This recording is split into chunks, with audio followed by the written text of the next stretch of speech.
warahmatullahi wabarakatuh. Salam. Buya, saya ingin bertanya. Sekarang pemerintah menerapkan undang-undang tentang batas suara adzan yang diperbolehkan. Dan masyarakat boleh melaporkan suara adzan yang mengganggu. Yang ingin saya tanyakan, sebenarnya bagaimana batas atau aturan mengumandangkan adzan yang sesuai syariat Islam? Apakah dengan adanya undang-undang volume speaker suara adzan itu telah membatasi aturan dalam Islam? Bagaimana kita menyikapinya? Mohon pencerahannya Buya, karena hal tersebut telah memanaskan situasi di masyarakat.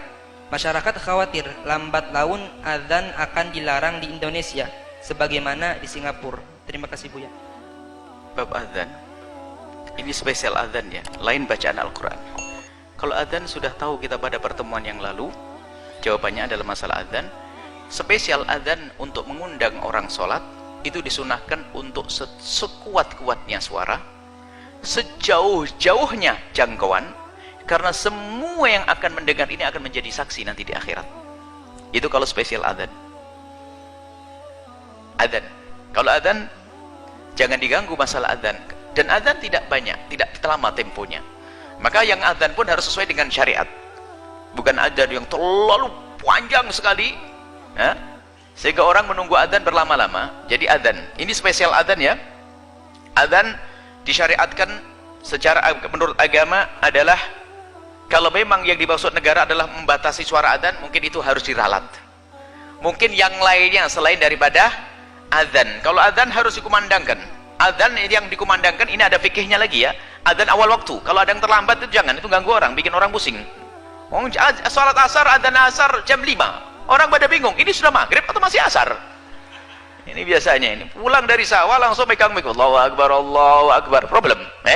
Adzan awal waktu dikumandangkan ya Allah. Karena apa? Adzan itu akan ditunggu oleh orang, ada yang pengen melakukan sholat lalu mau pergi atau apa. Adzan awal waktu. Baik, tapi kalau selain daripada adzan, itu memang ulama juga membahas masalah ini. Apakah ceramah, apakah bacaan Al-Quran?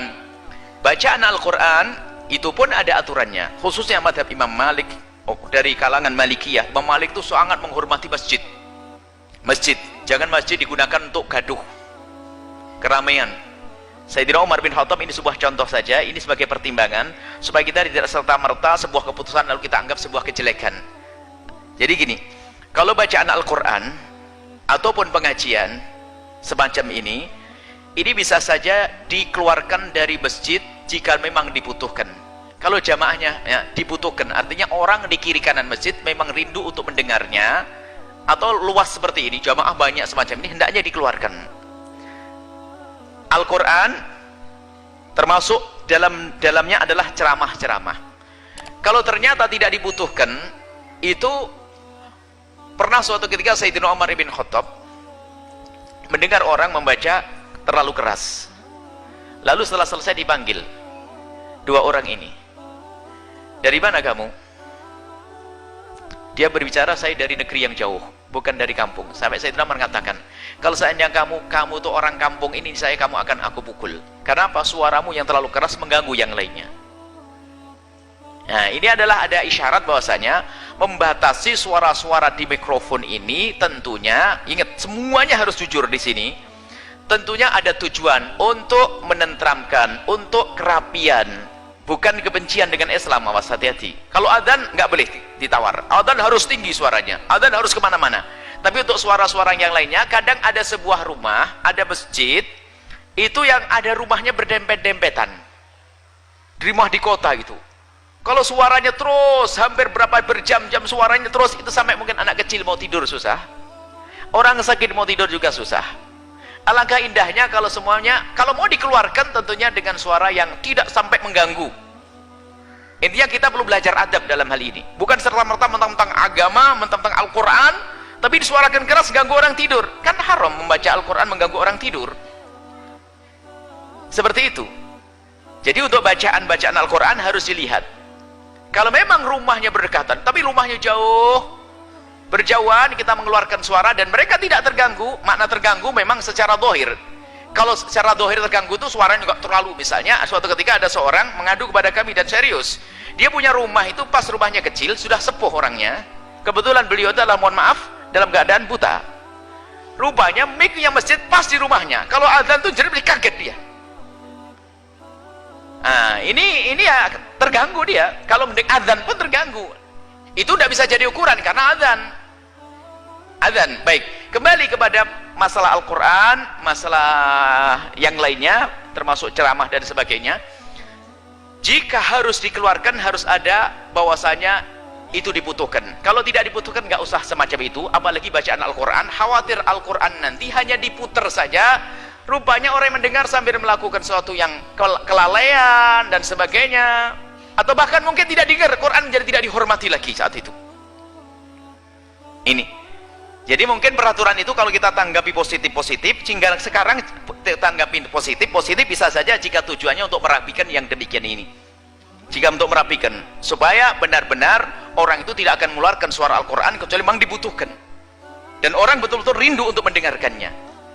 Nah ini. Kemudian juga, di dalam mazhab Imam Malik rahimahullah ta'ala itu sangat tegas di dalam hal ini, khususnya masalah masjid.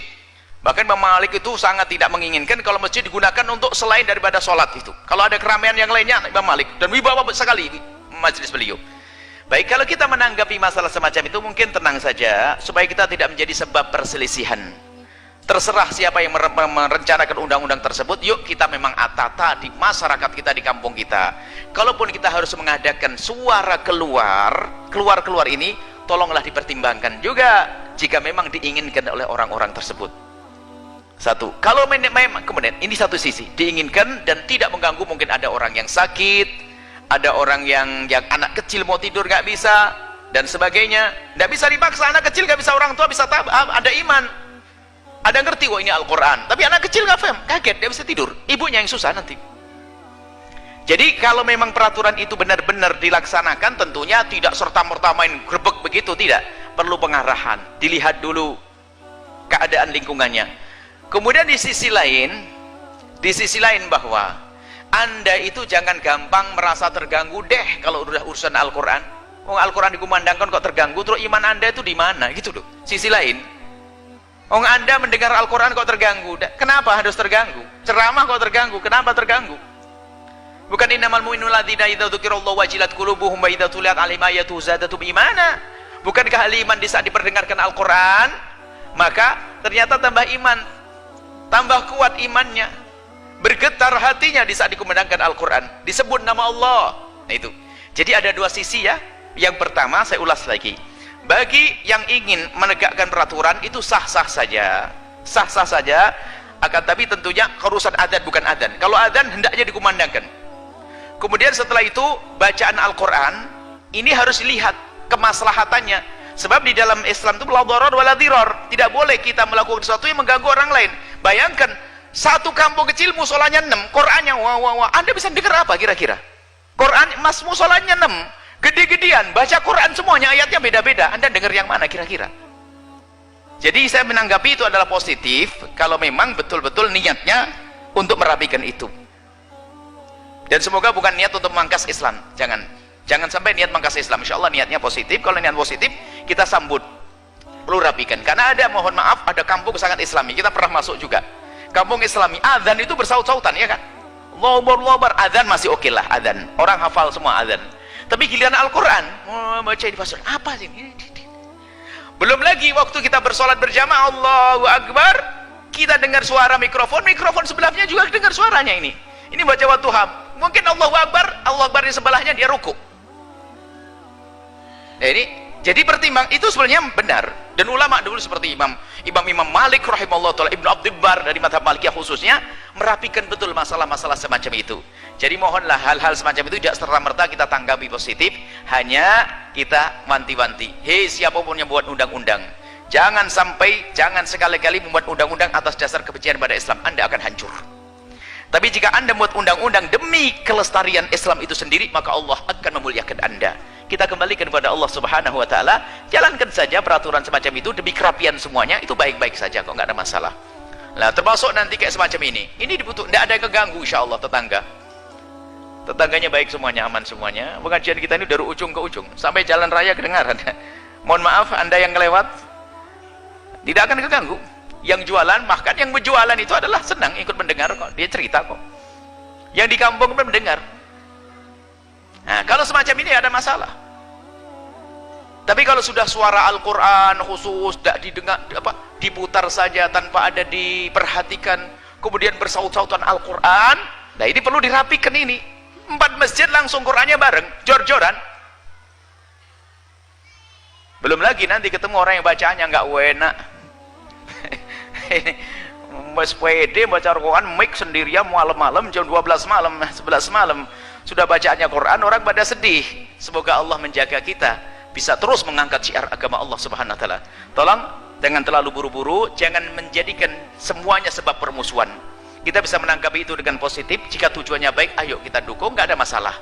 Yang penting ingat, jangan sampai kami ingatkan kepada pemerintah dan yang lainnya, jangan sampai membuat undang-undang terbetik di dalam hati untuk memangkas syiar agama Islam. Kalau ada orang yang ingin memangkas dan meredamkan api, meredamkan nur Allah, nur agama, maka dia sendiri akan direndahkan oleh Allah Subhanahu wa taala, dan tidak lama itu semuanya.